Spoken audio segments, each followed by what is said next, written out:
Right now in Washington, President Biden and the First Lady are hosting world leaders as they close out day 2 of the NATO summit with a White House dinner. It comes after a busy day of high-stakes meetings for the president. Earlier today, Biden welcomed NATO allies, held a bilateral meeting with the new British Prime Minister, and participated in a working session where he spoke about the importance of unity and the strength of the alliance. This new pledge sends an unmistakable message to the world that every NATO member is committed to doing their part to keep the alliance strong. We can and will defend every inch of NATO territory, and we'll do it together. But looming over all of this is Donald Trump and the international fear that someone who has sided with our enemies, praised dictators, and said he would encourage Russia to, quote, do whatever the hell they want to any NATO member country that didn't pay enough, could potentially return to the White House. Joining me now is former Supreme Allied Commander of NATO, retired 4-star Navy Admiral James Stavridis. He is the chief international analyst for NBC News. It's always a pleasure, Admiral Stavridis. Let me play for you last night, just as a form of contrast. We just heard President Biden. Here's Donald Trump last night. I didn't even know what the hell NATO was too much before, but it didn't take me long to figure it out, like about 2 minutes. And the first thing I figured out was they weren't paying. I said, you have to pay your bills. They said, sir, may I ask you a question? If we don't pay our bills, will you protect us from Russia? I said, you mean you're delinquent? They said, yes, we're delinquent. Let's say we're delinquent. Would you protect us? I said, no, I will not protect you from Russia. Why ever would NATO members fear that?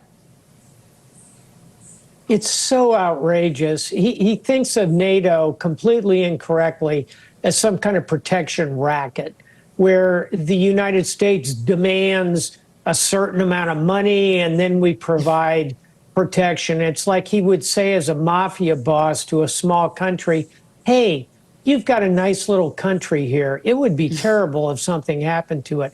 Hey, newsflash, and you know this, Joy, that's not how NATO works. It is an alliance. We all contribute together. And can I just do the numbers for a minute? United States, largest defense budget in the world. Second largest defense budget in the world, the Europeans collectively. Their collective defense budget is bigger than China. And secondly, they share our values of democracy. And third and finally, we're the United States, 25% of the world's gross domestic product. Europe is another 25%. So when you put us together, it's money, guns, lawyers, values.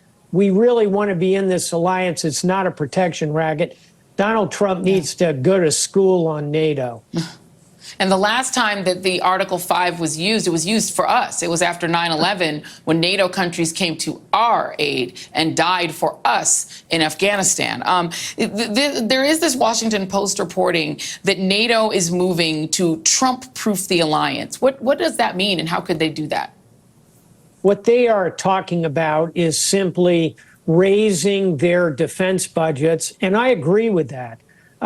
Currently, the goal for all NATO countries is to spend 2% of gross domestic product on defense. 23 of the 32 countries are currently doing that. They all need to get there.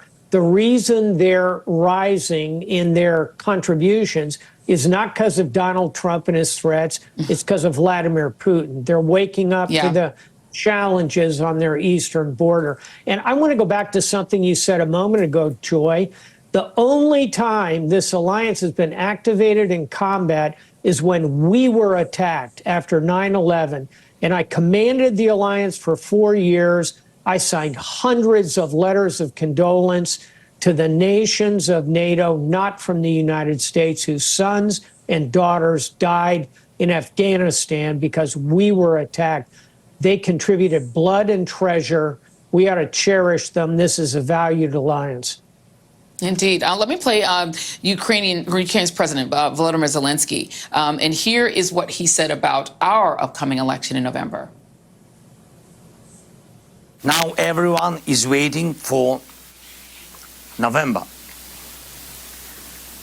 Americans are waiting for November in Europe, Middle East, in the Pacific, The whole world is looking to autumn, looking to November.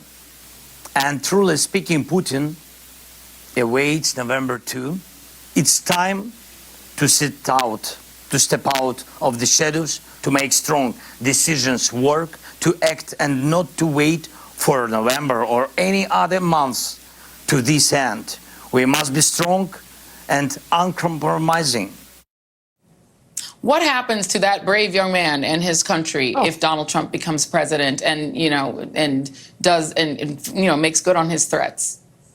Can I say I love Volodymyr Zelensky? This guy stood up and delivered for his nation, for NATO, for the alliance against Putin. We ought to cherish Volodymyr Zelensky. What happens if Trump is elected is not a good thing. Trump has been pretty clear that he does not value their fierce loyalty, their fierce courage.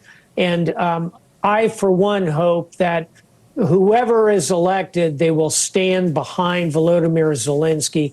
I worry if it's Donald Trump. Yeah. Well, he could not possibly value courage because he doesn't have it. And when you don't have it yourself, it's kind of hard to value it in someone else. I'll say that that's me, not you saying that, because you're a much nicer person than I. Retired Admiral James Stavridis, one of our favorites. Thank you so much, sir.